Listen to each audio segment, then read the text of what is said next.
Hello everyone and welcome to the worksheet 2A of week 2 explanation.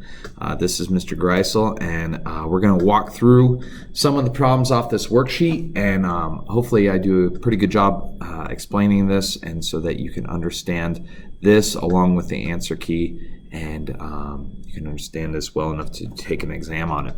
So looking at worksheet 2A, basically all we're doing on this worksheet is we're taking a bunch of functions that are graphed, and we're looking at their graphs, their original starting graphs, and we're doing some slight modifications to them. So some of them will move up or down, we'll move them left to right, we'll make them fatter or skinnier, we'll flip them over the x-axis, and those are the basic transformations that we're going to make to these parent functions. So first thing we need to talk about on this worksheet, and this is not on the worksheet, this was in the PowerPoint that I did last year. So looking at the parent functions, we have 3 of them. There's an absolute value, which is a v. It goes through the origin at 0, 0. The line going up to the right is going to go up 1 over 1, up 1 over 1, so it has a slope of 1. And now the left side of it has a slope of -1, so it goes down 1 over 1, down 1 over 1. But that's what absolute value starts off as, okay? Looking at quadratic, that's the first one we're going to do example problems off of. Remember, the shape of that graph is called a parabola. Once again, it goes through 0, 0. And then going to the right, it goes up 1 over 1, because if you plug in a 1 and square it, you get out a 1. The next point, if you go over 2, it's going to go up 4, because 2 squared is a 4. If you go over 3, it's going to go up 9, and that's how we get that parabola shape. So that's what quadratic starts off life as. And then the last one we're going to talk about today is the square root. Well, square root is a little weird. It's kind of like a parabola turned like 90 degrees to the right, and it's only half of it. We don't have the second half. The reason we don't have the second half is because then it wouldn't be a function. It wouldn't pass the vertical line test, and so that's why that kind of looks like a parabola on its side and only half of it. So that's what we're starting with. Like I said, all 3 of these go through the origin, so they all start off at 0, 0.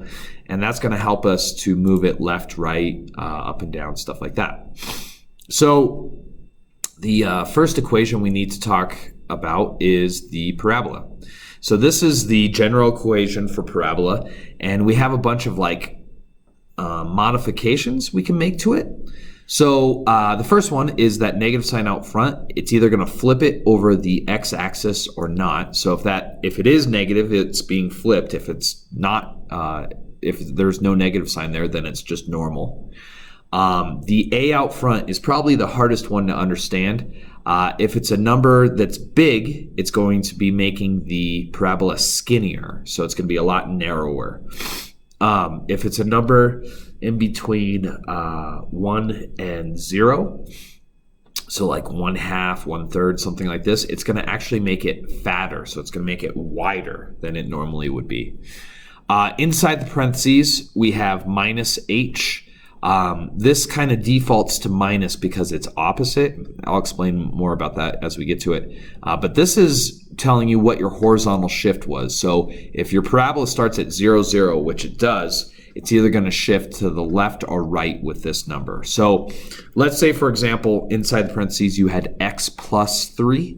Well, that would be shifting it 3 units. And the important thing about this number, and the thing that people mess up on, is if it's positive 3, instead of going to the right, it's actually going to go to the left, because this number is always opposite. So be really, really careful with this one of all of them. I think it's the hardest one. Okay, and then the last one is the vertical shift. So in this case, they call it plus k. So this one's really, really easy. If it says plus 5, you're moving the whole graph up 5 units. If it says minus 10, you're moving the whole graph down 10 units. So whatever that number is, you either shift it up or down depending on if it's positive or negative. So all that being said, let's look at number 1. We'll start easy. So number 1, what they want you to do is just sketch a graph. I wrote a sentence on what was happening, and that was just to help you guys. You don't have to write that sentence if you get it.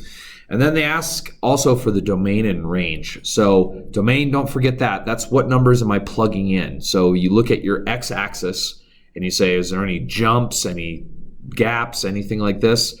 A lot of the domains are going to be pretty easy, but I'll explain that as we go.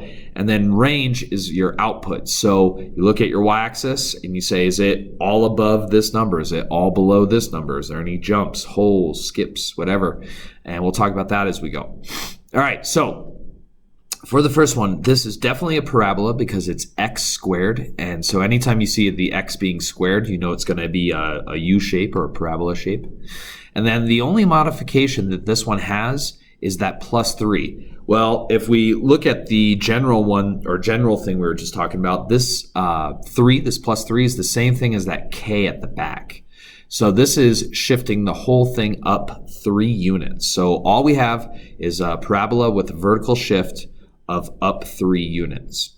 So what I did on my graph is I put the starting point or the origin. I just moved that up 1, 2, 3 units, put a dot, and drew a normal parabola going through there.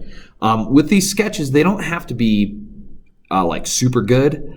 They just have to, look kind of similar to what they should look like. So, should be a nice U shape going upwards. Now, domain.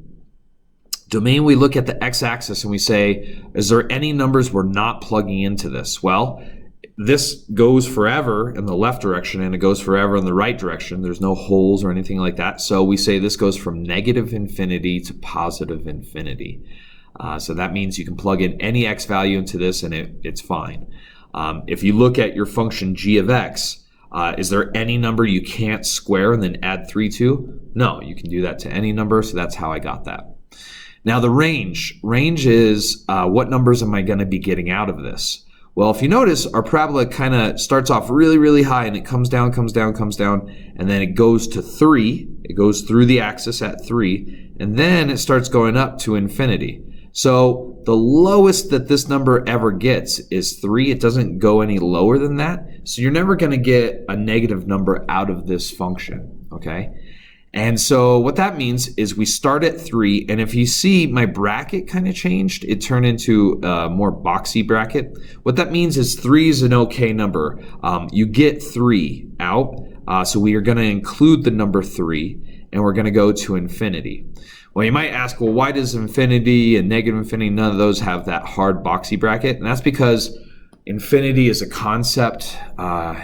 It's kind of an abstract thing, but like infinity is a number you can never ever reach because any number you give me, I can think of a number much bigger than it. So that's why we always use a soft bracket on infinities. Okay, so that's what number 1 is. Let's look at number 3. Number 3 is a little bit harder, but not much. So this one, we have a set of parentheses. The x is being squared ultimately, so we know we're going to have a parabola. And then this one says -2 inside the parentheses and then a +2 out back. Well, the +2 out back, we already know that's going to be a k, so that's going to shift the whole thing up 2 units. And then inside the parentheses, we said this number is opposite, and this is our horizontal shift.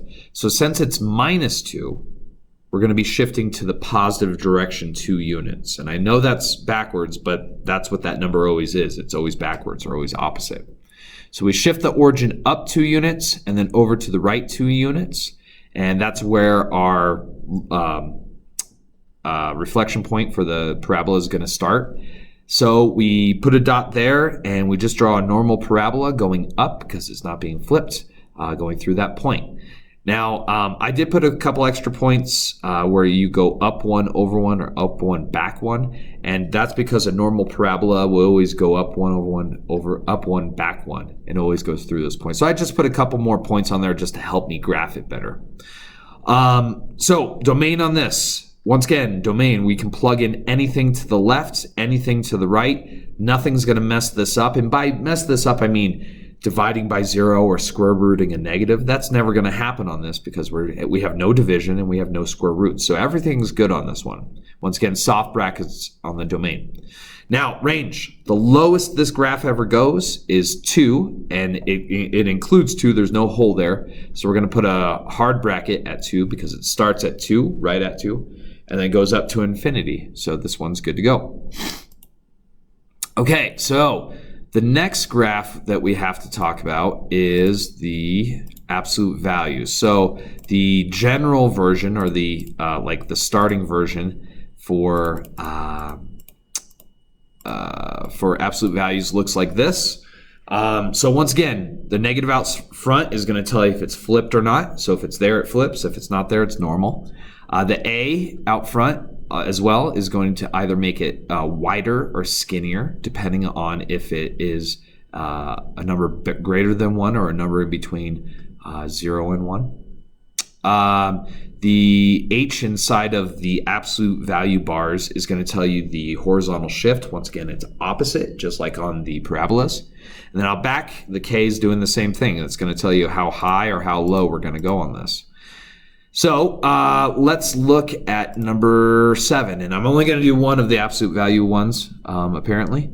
So looking at this equation, they give us g of x equals 4 minus the absolute value of x minus 2. Well, this is a bit tricky. They tried to fool you by putting a 4 minus out front.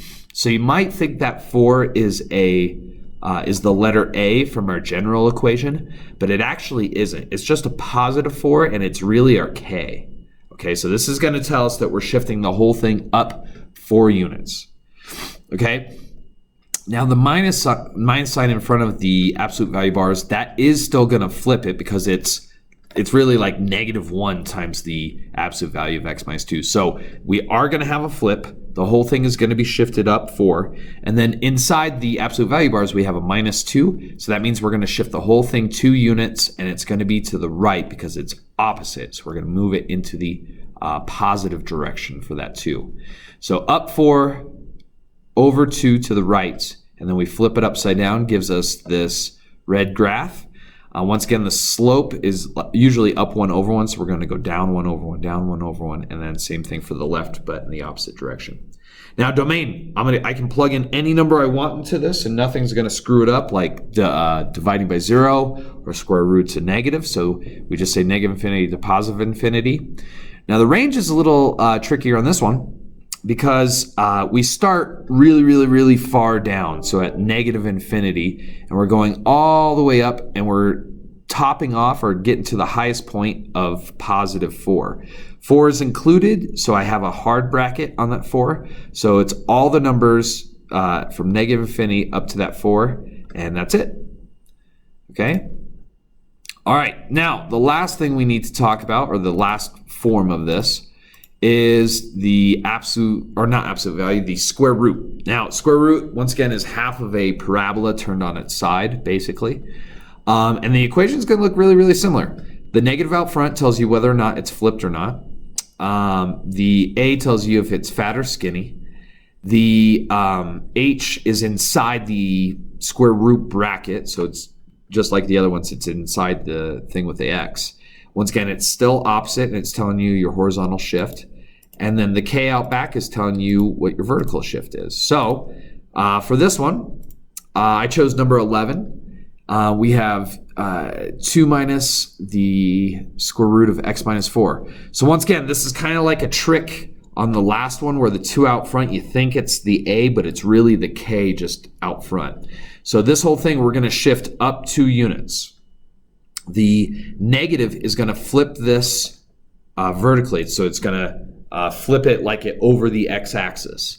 Okay, so we're going to have a flip going on, and then the minus 4 inside the square root is going to shift the whole thing to the right 4 units. So we're going to go up 2 over 4, and that's our starting point. And then instead of going up like we normally would, we're going to go down because it's been flipped. Okay, so we get this little brown line over here. Okay, now the domain is going to be a little bit more interesting in this one because we don't have anything negative. We don't have anything from 0 to 4. So all that's going to be excluded. So we're going to say we're starting at 4, and it's going to be a hard bracket because 4 is okay. And we're going to only go to the right, so that's infinity. We're going infinity to the right. Now, range is a little tricky too because this is going to go down forever. So we're starting at negative infinity. And the highest point we're ever going to achieve on this is positive 2. So we're going to have a 2 with a hard bracket for that. And that is the entire problem. Now, There are a couple problems at the end that say that have some sentences that they just want you to transform or rewrite it as a function. So for number 14, I said, it says that you have a graph of f of x, so I know it's going to start off as f of x. It says is reflected about the x-axis. So if it's reflected over the x-axis, that means we have a negative out front, like we said. Then it says shifted 1 unit to the left. So at the very beginning, I think it said do all of these for absolute value of x. So I know it's going to be absolute value of x. And inside the absolute value, since it's being shifted left and right, and in this case it's just left, we know that's going to be inside there with it. So it says 1 unit to the left. Well, left is the negative direction, so I called it positive 1. Okay, and then the last part says shifted 2 units upwards. Upwards is positive, so I just put plus 2 on the outside at the back, and that one is good to go. All right, I don't think this is the hardest worksheet in the world, but please use my answer key as much as you need, and make sure you're getting these right. The ones at the end where you're just writing the equation, those shouldn't be too hard, just using the general forms that I gave you. But other than that, if you have any questions, feel free to email me and I'll be happy to answer them. All right, see you soon.